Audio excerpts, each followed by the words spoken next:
Hola, soy Fernando. En este video hablaremos más acerca de Redis, este tipo de base de datos que son almacenadas en la memoria RAM, no en los discos duros o unidades de estado sólido. Es muy interesante el utilizar Redis, ya que te permite contar con la posibilidad de consumir datos guardados temporalmente o de tiempos definidos de una manera prácticamente instantánea. Ahora hablaremos sobre Insight, tipos de datos y PubSub. Primero, Insight.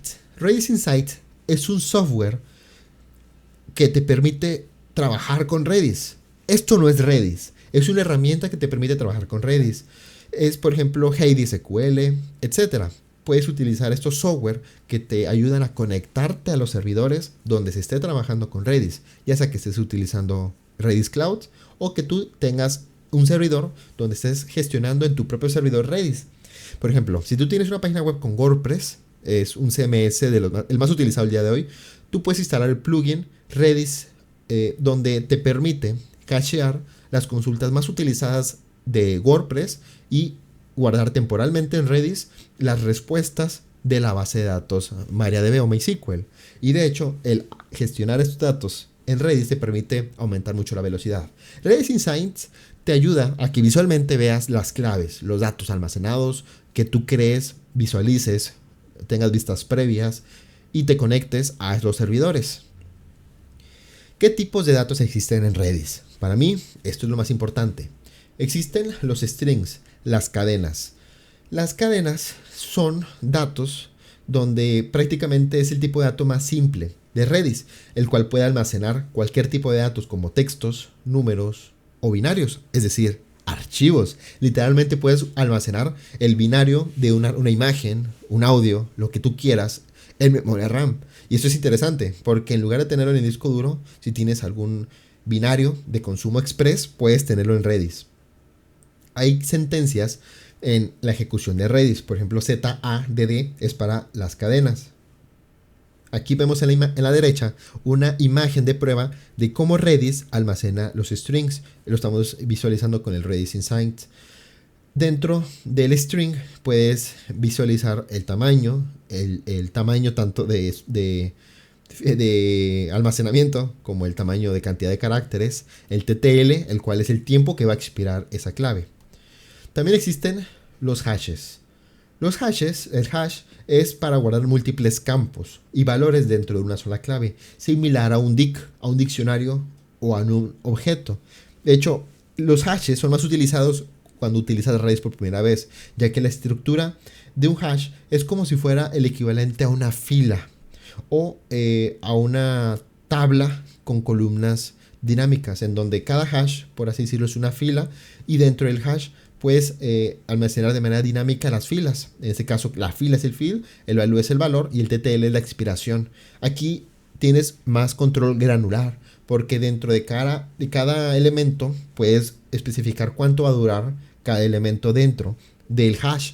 Aquí tienes tanto el tiempo de expiración del hash de manera total, como ese hash único, como de manera granular cada valor dentro del hash. El hash está bien interesante porque te permite tener una estructura muy similar a como la tienes en programación, en cualquier lenguaje de programación. Es muy probable que los hashes lo utilices para almacenar datos. También existen las listas. Las listas se insertan con el push. Olvidé mencionar los hashes con hset. Las listas con lpush es una colección ordenada de elementos en la cual puedes agregar elementos al principio o al final.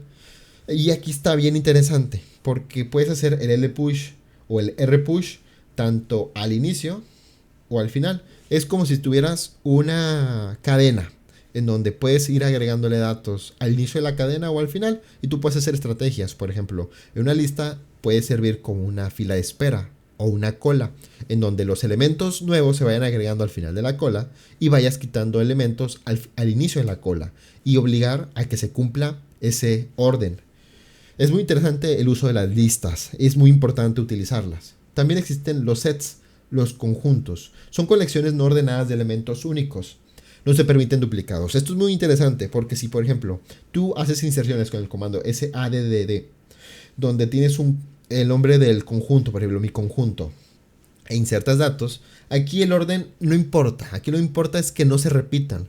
Y aquí puedes forzar a que si un sistema tal vez tenga repeticiones involuntarias, como por ejemplo que se estén presionando de manera repetitiva un botón y evitar que se duplique un valor o un dato, puedes obligar a que físicamente en la memoria RAM no se guarden duplicados con el set. Esto es muy importante dependiendo de la estrategia, porque tal vez puedas obligar a que aunque el sistema se esté repitiendo en algún punto, no se estén almacenando los datos de manera duplicada o triplicada, por ejemplo. También aparecen los sorted sets, los Z-sets. Son similares a los sets, pero cada elemento tiene una puntuación asociada al orden. Tiene tanto el score como el miembro. Es con ZADD, en donde tienes un conjunto ordenado. Aquí te puede ayudar a generar estrategias, eliminar algún conjunto en específico o agregar un conjunto en especial o obtener con base al score específico. También tienes los streams. Los streams o flujos salen en las versiones más recientes de Redis. Los streams son muy interesantes porque ya aparecen características en tiempo real. Yo en lo personal no utilizo streams, aunque sí se recomienda, ya que los streams te puedes suscribir o funciona muy similar a los pub-sub, lo que explicaré a continuación, adelante de esto. Las inserciones es con XADDD, donde son secuencias de datos en tiempo real útiles para sistemas de registros o procesamiento de eventos. Estos streams surgen porque puedes tener tanto la fecha, tienes los campos y los valores. Es como un hash con notificación. Los streams son un poco más avanzados. Te recomiendo que lo dejes después, ya que la notificación en tiempo real, al menos en pruebas sintéticas que he hecho, no es 100% en tiempo real, a diferencia de los pub-sub. Los pub-sub. Para mí, cuando descubrí los pub-sub, fue lo más impresionante que vi en Redis. No reinventaron la rueda, no es algo que solamente Redis lo tenga. Ese tipo de estrategias funcionan en muchos otros tipos de sistemas. Los pub-sub, a pesar de que tienen un nombre muy extraño, son tipos de notificaciones o eventos. Te explico. Cuando, por ejemplo, un usuario manda un mensaje en un sistema de mensajería en tiempo real, se hace un evento, se publica en un canal. En este canal de suscripción, mediante suscripción, tú puedes estar al pendiente de quién mandó un mensaje. Y muy posiblemente en esta misma notificación puedes mandar el mensaje. Pero ojo, estos canales son 100% en tiempo real. Es decir, todos los que se estén suscritos a este canal, ya sea un canal específico, a varios canales, un canal puede tener un nombre. Tú te puedes suscribir de manera general a todos los canales o crear un canal específico, por ejemplo, para una conversación, etc. Tiene la característica que quien no esté suscrito se lo pierde. Esto quiere decir que si no estás suscrito a un canal, no tú, sino el sistema. Si el sistema no está suscrito al canal, quien no esté suscrito se pierde el mensaje. Esto quiere decir que si, por ejemplo, tienes un sistema en donde alguien se conecta a mitad de una conversación, las notificaciones pub-sub no van a aparecer porque no hay un historial de conversaciones. Son eventos que suceden al momento, son efímeros. Es decir, quien esté suscrito es quien está al pendiente de las publicaciones. Entonces, ¿para qué me sirve si se pierde? Para que tienes un sistema donde estés suscrito a este canal o a estos canales, en donde, por ejemplo, desde el back hagas un WebSocket donde en tiempo real se estén actualizando datos. Evidentemente, existe la posibilidad de que tú mediante WebSocket o mediante algún Signal R en .NET, etc., hagas la notificación directa entre un servicio u otro, entre un cliente u otro. Pero, ¿qué tal si tienes servicios separados? ¿Y qué tal si tienes en servidores separados? Ya la conexión tendrías que hacer alguna conexión, a lo mejor un endpoint entre servidores, etc. El pub-sub te permite que de manera nativa e instantánea te manden notificaciones, y con las suscripciones puedes invocar eventos desde el back.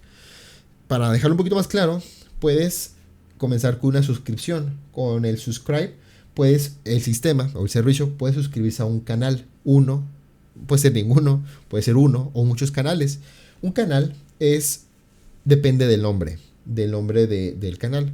Una vez que te suscribas, todos los servicios que estén suscritos van a recibir notificaciones en tiempo real, ya sea que, por ejemplo, únicamente sea cualquier mensaje de consulta de la lista de Redis, o de que llegue un nuevo mensaje, consulta MySQL. Eso es como un evento o notificación. También existen los publish. Los publish sirven para publicar un mensaje en un canal para que todos los suscriptores lo reciban. Es decir, cuando se manda un mensaje, aparece en el canal en específico suscrito. Por ejemplo, un nuevo usuario registrado, un nuevo usuario se inició sesión, etc. También funciona el P-Subscribe. Este es menos común, pero si quieres optimizar la suscripción de múltiples canales, puedes utilizar el P-Subscribe para conectarte a los canales que tú quieras, en caso de que quieras recibir múltiples notificaciones de diferentes canales. La velocidad es el alma de los negocios. Thomas Jefferson. Gracias a las notificaciones PubSub, a las claves y a los datos almacenados en Redis, tú puedes gestionar datos que estén de manera temporal, al menos como de manera intermediaria entre una base de datos y tu servicio. Es decir, no sustituye Redis el uso de bases de datos tradicionales, pero sí puede ayudarte a crear estrategias muy interesantes en donde puedas tener una eficiencia mayor en cuestión de más velocidad o menor tiempo de latencia en cuestión de respuestas de consultas de queries. Las consultas en Redis te permiten conectarte directamente con los datos, tener la posibilidad de tener de manera instantánea la información que requieras, pero tienes que ser consciente que cuando tienes datos en Redis, tienes que, si actualizas un dato, actualizarlo tanto en Redis como en la base de datos final, para que no haya una desincronización de datos. Otra posibilidad es que, por ejemplo, cada vez que hay una publicación, un update, se haga el update tanto en Redis, en la base de datos, pero después solamente se estén leyendo desde Redis para reducir la latencia de la base de datos tradicional. Espero que este video te haya sido de tu agrado. Deja en los comentarios alguna duda, pregunta que tengas y por favor suscríbete. Nos ayuda mucho que te suscribas. Hasta un próximo video. Adiós.